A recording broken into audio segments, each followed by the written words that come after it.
They say you should never judge a book by its cover, but in a small-town diner on the edge of Maplewood, everyone was quick to judge. On a gray Tuesday morning, the bell above the door jingled as a woman in her mid-40s, hair tied in a messy bun, walked in. She wore a faded uniform, her apron stained with coffee from the rush of breakfast shifts. Her name tag simply read Anna. To the staff, she was just another waitress struggling to pay bills. To the regulars, she was invisible. No one knew that beneath the apron, she carried a secret bigger than anyone could imagine. Because Anna wasn't just a waitress. She was the CEO of the very restaurant chain they all worked for. At first, Anna blended in quietly.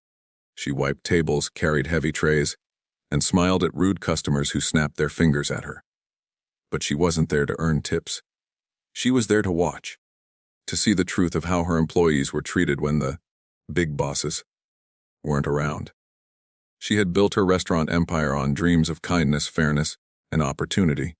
But whispers had reached her, complaints of managers exploiting workers, of favoritism, of silent suffering. She needed to know if it was true, and so she went undercover. But things didn't go as smoothly as she planned. Anna wasn't used to hiding who she was. At the office, her presence commanded respect. Here, she was invisible. Worse, she was misunderstood. A few of the younger waitresses whispered that she was creepy because she asked so many questions about their schedules, pay, and how managers treated them. The assistant manager, a sharp-eyed man named Rick, didn't like her at all. He caught her writing notes during her breaks and assumed she was gossiping about him. The rumor spread Anna was stalking the staff, digging into their private lives. One Friday night, things spiraled. Rick, irritated by her constant questions, called the police. He told them an employee was harassing others, following them outside of work, and making everyone uncomfortable. So when the flashing red and blue lights pulled up in front of the diner, nobody expected they were there for the quiet, tired waitress. "Anna Thompson?" the officer asked, stepping inside. The diner fell silent. Customers turned in their seats. The staff froze, half in shock, half in smug satisfaction that the weird waitress was finally being taken away. "You're under arrest for suspicion of stalking employees," the officer said firmly, pulling out handcuffs. The sound of metal clicking shut around Anna's wrists sent a wave of whispers rippling across the diner. She looked down, calm but heartbroken, as her coworkers stared at her like a criminal. No one defended her.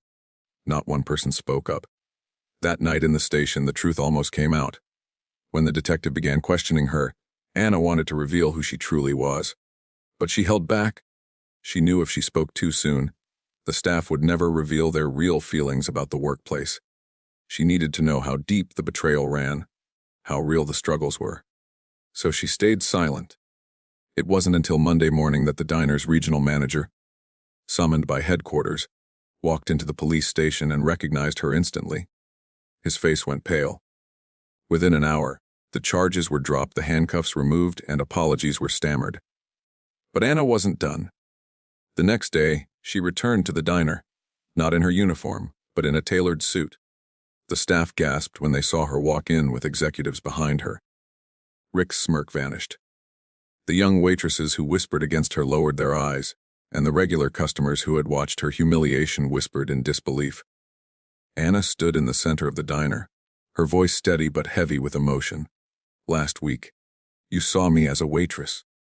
You judged me, ignored me, and some of you even called the police on me. But what none of you realized is that I am the CEO of this company. I came here undercover to see how this restaurant truly runs, and what I found was not just about me.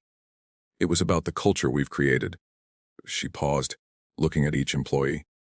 "Some of you are overworked and unheard. Some of you treat others with kindness, but others with cruelty. And worst of all, when one person was wrongly accused, none of you stood up for them."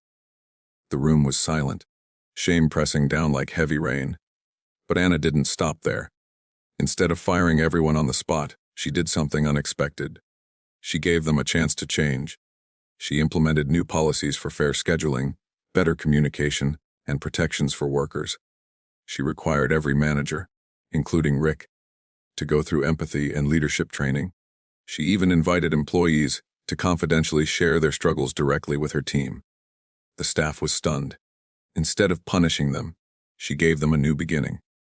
But Anna also gave them a warning. This company was built on kindness and respect. If you can't uphold that, if you can't treat your coworkers as human beings, then you do not belong here. This is more than a job. This is a community. Over the following months, everything began to change. The younger waitresses who had once whispered now apologized, admitting they judged her too quickly. Rick, humbled and stripped of his unchecked power, worked hard to earn back respect. The diner slowly shifted from a toxic environment to one where workers supported one another. And customers began to notice too. The atmosphere was warmer, the smiles more genuine, and for the first time, employees felt seen. Anna's undercover mission, though painful, had sparked a transformation. The story didn't just stay in that little diner. News spread and headlines across the state told the tale of the waitress arrested for stalking. Secretly the CEO. People were shocked, inspired, reminded that true leadership isn't about money or titles. It's about walking in the shoes of the people you lead. Anna herself reflected on it often. I wore an apron, and people saw a waitress. I wore a suit, and people saw a CEO. But underneath, I was the same person. It's the world's eyes that changed. And that's the lesson I want everyone to remember. Never judge someone by their uniform, or their paycheck, or their appearance.